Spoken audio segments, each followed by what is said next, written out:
menyapu bersih kemenangan di fase penyisihan Piala Asia U17 2025 membuat semua orang tak percaya Timnas U17 mengejutkan jagat sepak bola Indonesia, bahkan Asia. Mencukur Korea Selatan 1-0, menggasak Yaman 4-1, dan mengandaskan Afghanistan 2-0.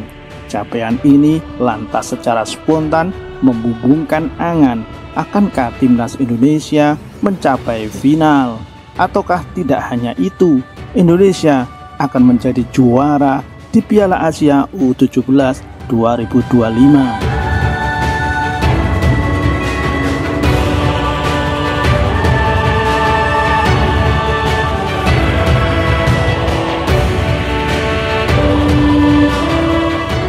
Angan-angan dan harapan itu tidaklah berlebihan melihat performa Indonesia yang sangat memukau di babak penyisihan.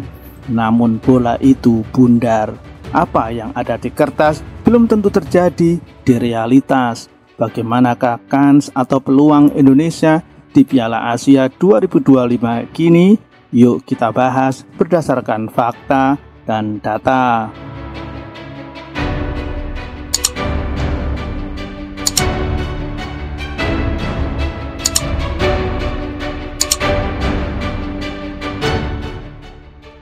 Capaian Indonesia memang membawa optimisme di fase perempat final ini. Namun Indonesia jika ingin lolos ke semifinal harus benar-benar bermain dengan taktik yang cerdas dan brilian. Menghadapi Korea Utara bukanlah sebuah keberuntungan dan keuntungan. Di atas kertas, Korea Utara bukanlah tim yang mudah atau bahkan lebih mudah dari Korea Selatan, seperti yang dibilang para pengamat sepak bola. Kenapa demikian? Yuk kita perhatikan perjalanan mereka Korea Utara ini saat dikualifikasi.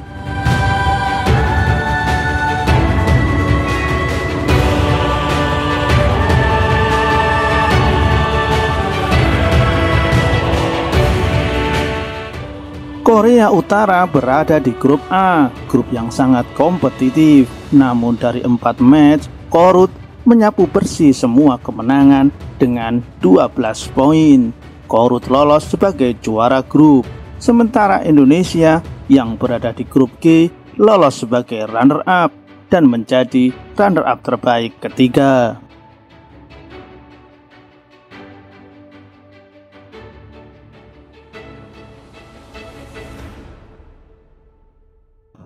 Jika dibandingkan dengan Korea Selatan, maka Korea Utara melakoni kualifikasi dengan lebih baik.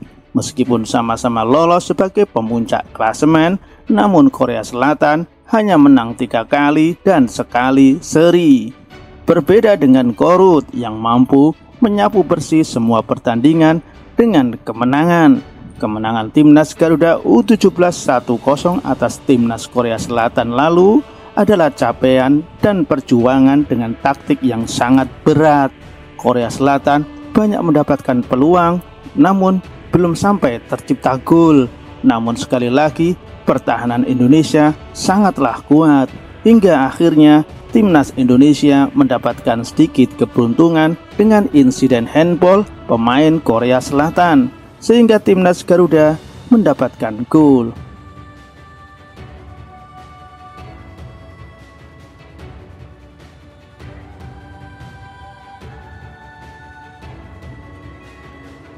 Perlu diketahui bahwa Indonesia adalah satu-satunya negara yang lolos kualifikasi sebagai runner-up terbaik yang mampu mencapai perempat final di Piala Asia U17 tahun ini.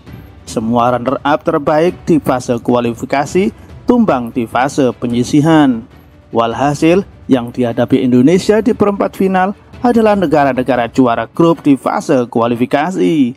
Ini luar biasa. Jika Indonesia memimpikan juara Piala Asia tahun 2025, maka itu seperti terkesan berlebihan. Namun tetap saja, bola itu bundar. Jika taktik yang digunakan tepat dan kita mendapatkan momentum yang pas, maka tidak ada kata tidak mungkin Indonesia bisa juara Asia tahun 2025.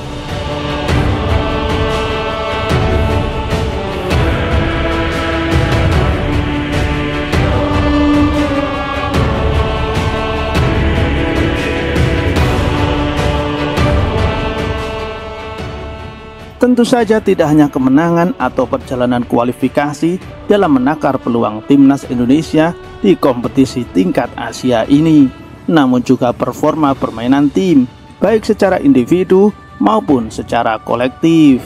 Permainan timnas Garuda U17 lebih membangkitkan optimisme sampai di fase ini.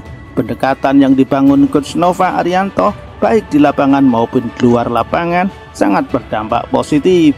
Kekuatan timnas U17 saat ini adalah pertahanan yang solid, serangan yang cepat dan efektif, tidak membuang-buang tenaga untuk unggul di possession, kekuatan fisik dan konektivitas antar pemain yang baik, dan satu lagi yang sangat ditekankan oleh Coach Nova adalah konsentrasi sampai peluit panjang dibunyikan. Jika keunggulan timnas U17 tersebut mampu dioptimalkan saat melawan Korea Utara nanti, maka Indonesia akan mendapatkan kemudahan untuk meraih kemenangan. Jika Indonesia sering keluar dari taktik dan strateginya, maka Korea Utara akan bisa menggasak timnas Garuda.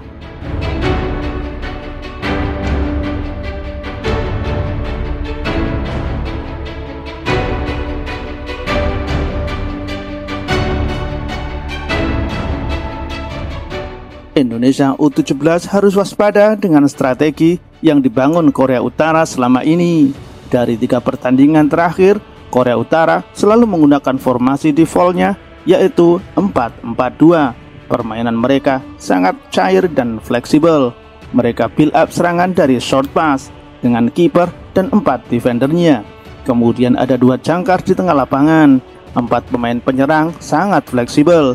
Titik kekuatan ada di serangan dari sisi kiri yang dimotori oleh gelandang nomor 9 yaitu Kwang Song Park. Kemudian striker nomor 10 Eugene Kim harus mendapatkan kawalan khusus atau marking khusus dan ketat karena keduanya telah mengemas 2 gol dalam 3 pertandingan terakhir. Memang di atas kertas Indonesia masih tertinggal namun tipis. Namun melihat perkembangan permainan Indonesia saat ini, tidaklah mustahil Indonesia akan memenangkan pertandingan dan lolos ke semifinal Piala Asia yang kemungkinan besar bertemu dengan Uzbekistan selanjutnya. Semoga